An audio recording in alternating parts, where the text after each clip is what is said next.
obviously know that the money's not going to be there.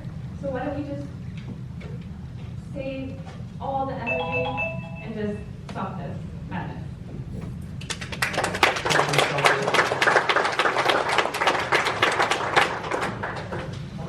Sure.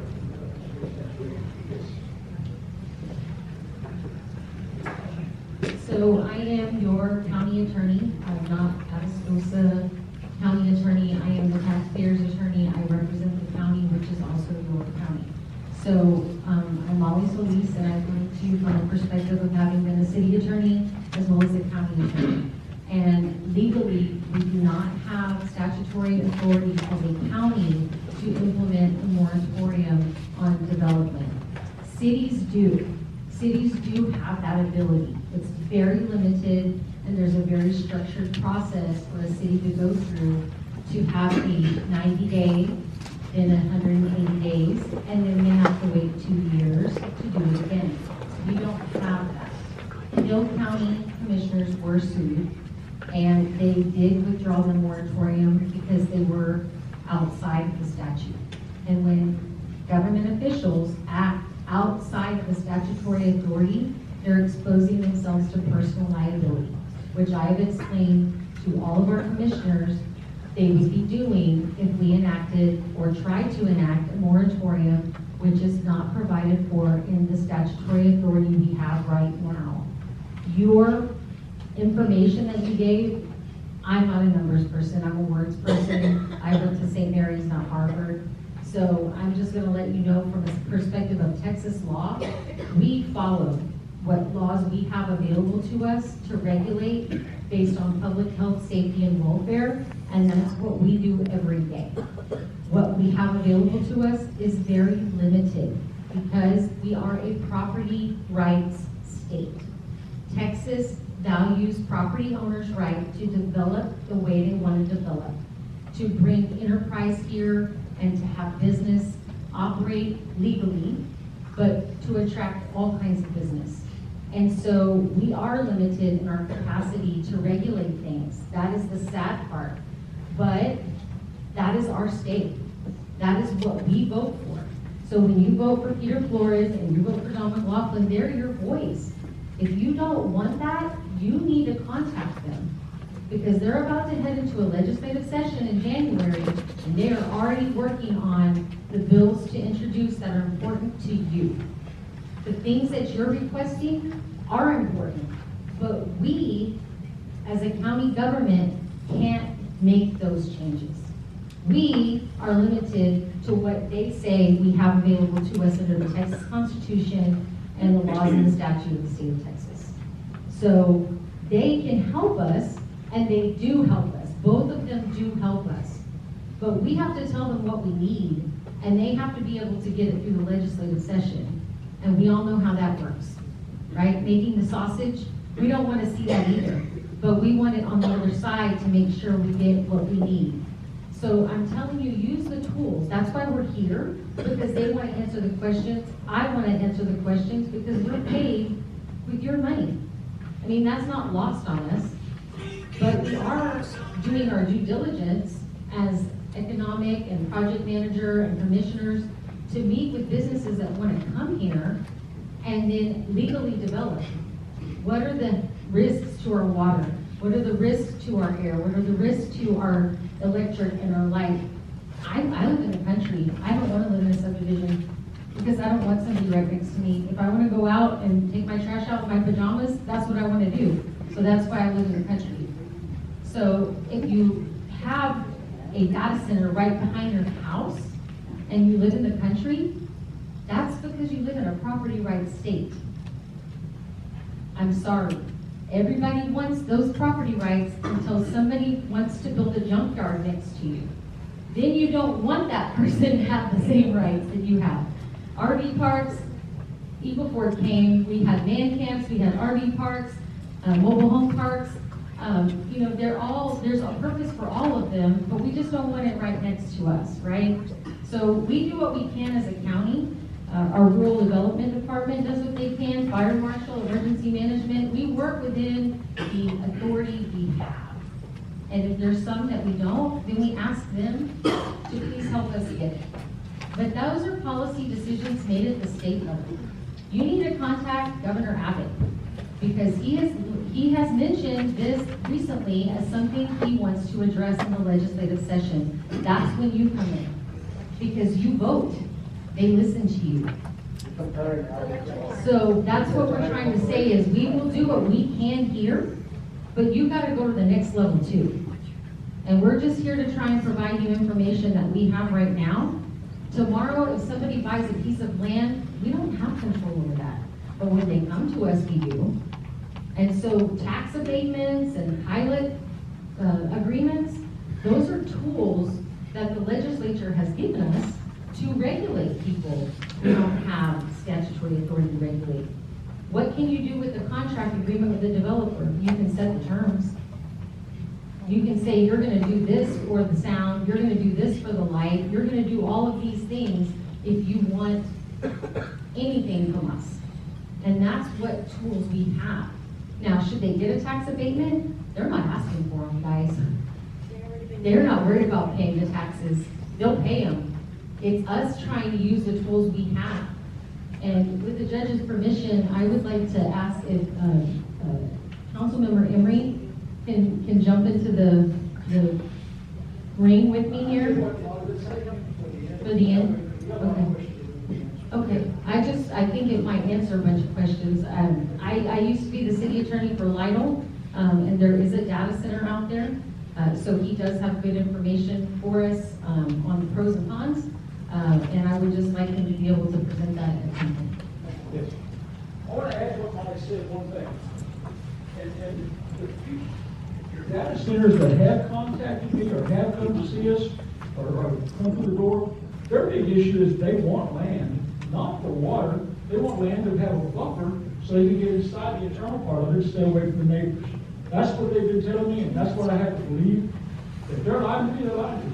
But that's what they're telling us. They want to have enough land with enough buffer around them that they don't impact the neighbors. Okay, I'm gonna move on to an online question here. Gilbert Cumberledge. All right, I'm gonna go ahead and read this.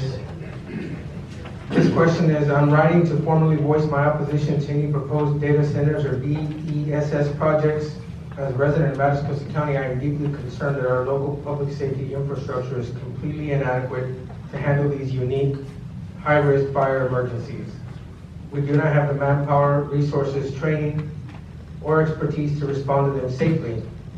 I've been trying for over a year to get the city of Pleasanton to get the outdoor warning siren system up and running, and to my knowledge, no other city in Atascosa besides Lytle regularly tests or has a working system. Just last month, Jernton was under a tornado warning and residents had no outdoor warning system to alert them. The current countywide alert system is inadequate and needs updating. How will the county mitigate this very important issue? How will the county mitigate the very important issue? Question. This would be a question I believe is going to be the emergency resources trainer expertise to respond to the fires safely. High-risk fire emergencies.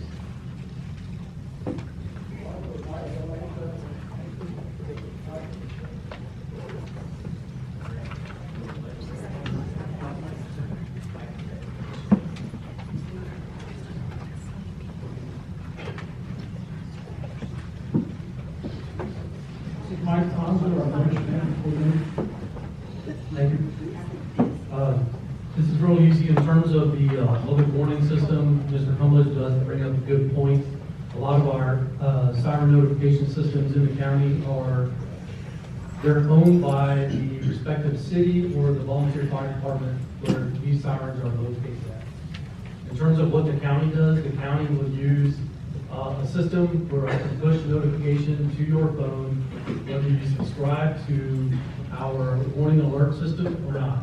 I can push it. I can push it on block. I can push it countywide. It's no different than if you're going through an area that is experiencing an emergency, it's going to pop up on your phone. Okay. Thank you, sir. Thank you, sir. All right, in-person question here. Connie Reyna.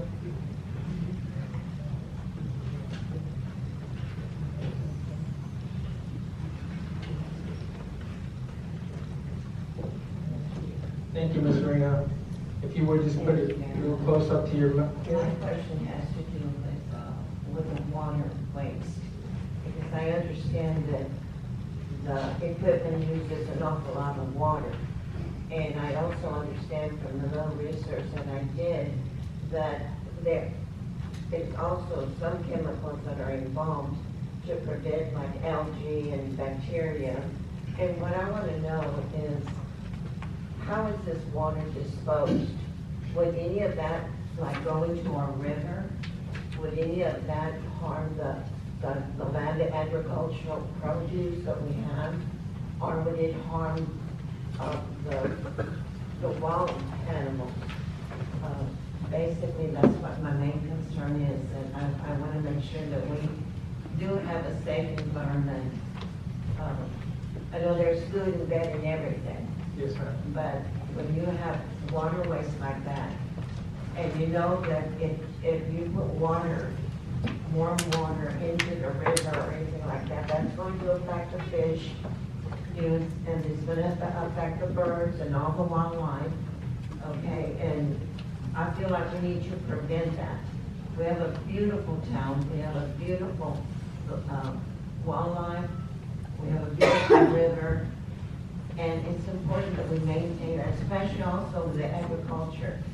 If you have chemicals that are going into the soil, is that going to affect the agriculture, the produce that we get? And that's basically my question. Yes, and I think they can give you an answer here. Thank you. All right, so in Texas, when the water is used and it is discharged to a surface water, it becomes under the jurisdiction of TCEQ.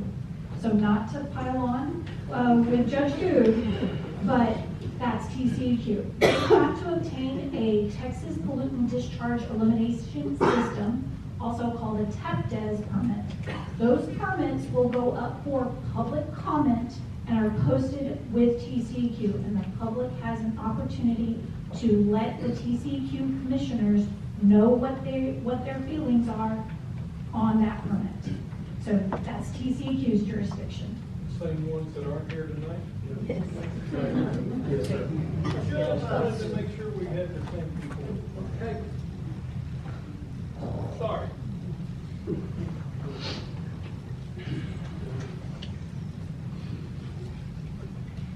All right, next online question is from Vicky Eckert. Vicky Eckert? All right, I'm gonna read her question here. With the proposed data center development, can the county and the companies disclose what type of cooling system and refrigerants will be used, including whether any Freon? Cut me off. You just cut me off. I'm just kidding. I'm sorry, including whether any Freon, HFCs, ammonia, or other chemical refrigerants will be stored on site. If so, what quantities will be present? What leak detection and emergency response plans will be required, and will the public be given access to the environmental, fire safety, and TCEQ related documentation before any approvals or agreements move forward? That's a question. You could answer some of that? You did, the part, I think you answered this earlier, talking about refrigerants will be stored. If so, what quantities will be present, what leak detection and emergency response plans will be required, and will the public be given access to the, you answered that with the TCEQ program, right? That's more under the jurisdiction of a whole host of state and federal agencies. The chemical storage, there's specific requirements. It's governed by a combination of TCEQ and EPA. There's even OSHA requirements, but that's really under the jurisdiction of specific permitting authorities. Thank you. Next speaker, Wayne Grant.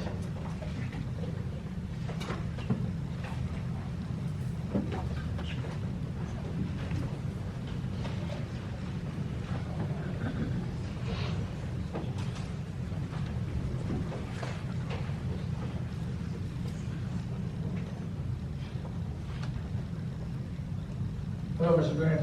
How you doing? My name is Wayne Grant. I live at 308 Campbell Avenue here in Georgia. I have two questions, one for the water and also one for the electric.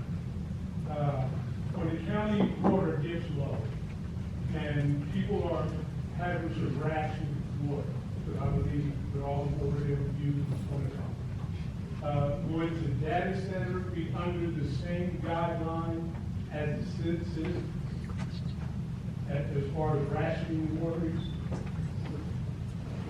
If there was a data center. Yes, because he has a question for you, and then he has a question totally separate from that, so go ahead. Okay, I was about to say, let's get both of the questions Okay. asked, and then we will answer. All right, ask your second question. And Mr. the Director. electric, when the electric grid is stressed, and citizens become subject to rolling blackouts, will the data center be under the same guideline? I just wanted to get a feedback. Go ahead. In regards to the groundwater well permits, what we have in our rules is curtailment. So we manage to a desired future condition. And when there is drawdown in the aquifers that reaches certain triggers towards that desired future condition, then we have, under our rules, curtailment, which means that everybody takes a haircut. That is all permits, regardless of use, take an even cut in their permitted use. So everybody, regardless of use. Thank you. Thank you. Who wants to take this one?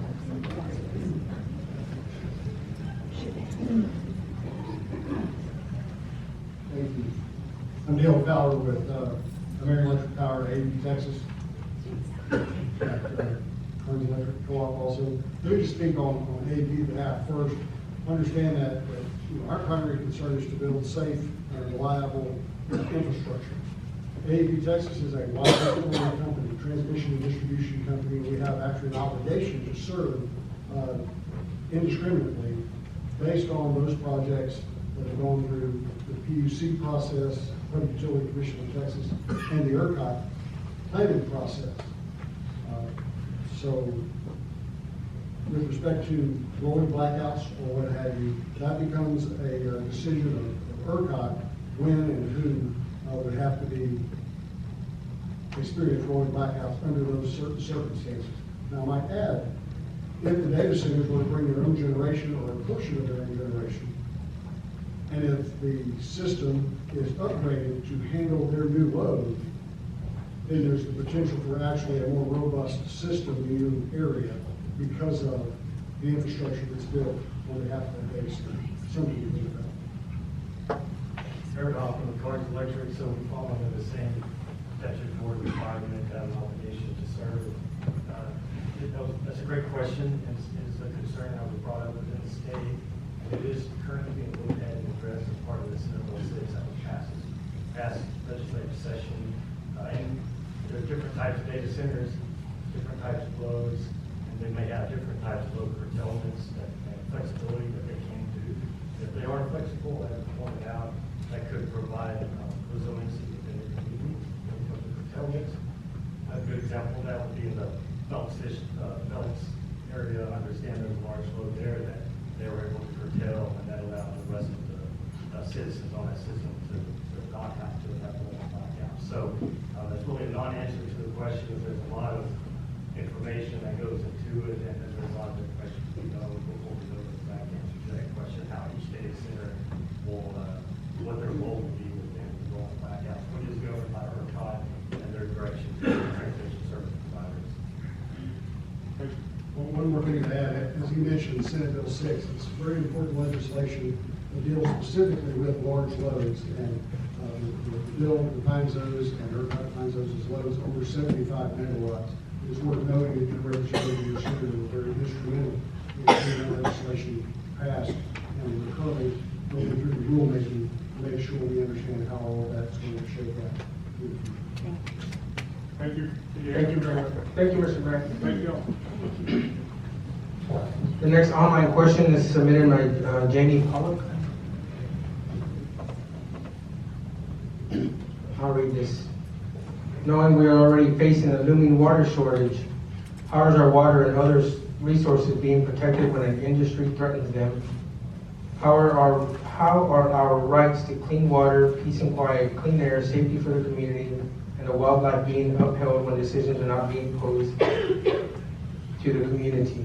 So the second part of that question's already been answered. The first part, I'm gonna go ahead and let you guys answer that one. So again, let me repeat that first question. Knowing we are already facing a looming water shortage, how is our water and other resources being protected when an industry threatens them? So all wells are subject to the rules of the district. So I'm going to make a very shameless plug here. If your well is not registered or permitted, come talk to us. Let's get you taken care of. But the other part of that question was, how does the public know?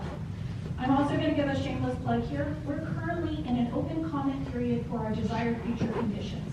The desired future conditions are the management goal of the district for the next 50 years. It basically is going to guide the rules that we implement. So if you're a well owner, if you use water from a well, from a public water system, you're going to inherit these rules. You'll have to abide by them. And they're set based on this management goal. We are in that open comment period. It goes through August 31st. We would love to hear your voices. Please go ahead, take a look at our website, look at that desired future condition, what that allowable drawdown, how our aquifers will be impacted, and give us a comment. Participate in that public survey, in that public process.